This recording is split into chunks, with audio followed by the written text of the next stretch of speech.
कुरुक्षेत्र युद्धापूर्वी श्रीकृष्ण शांतीदूत म्हणून हस्तिनापुरात आले होते.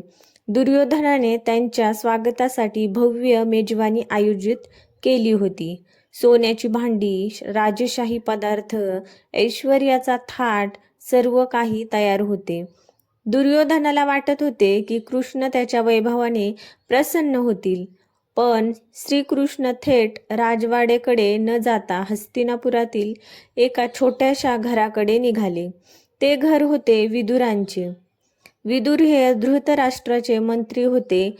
अत्यंत ज्ञानी, धर्मनिष्ठ आणि कृष्णभक्त होते. त्यांच्याकडे संपत्ती नव्हती, पण हृदयात अपार प्रेम होते. जेव्हा विदुरांना समजले की स्वतः श्रीकृष्ण त्यांच्या घरी आले आहेत, तेव्हा ते आनंदाने भारावून गेले.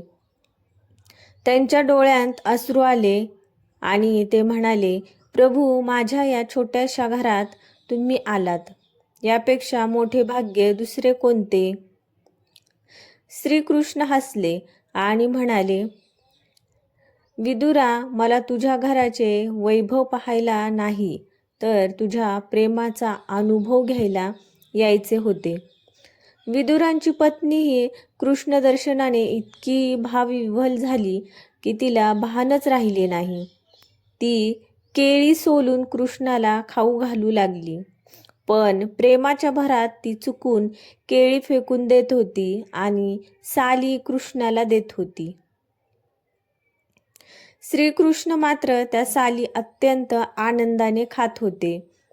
विदुरांनी हे पाहिले आणि घाबरून म्हणाले, अगं, तू काय करतेस?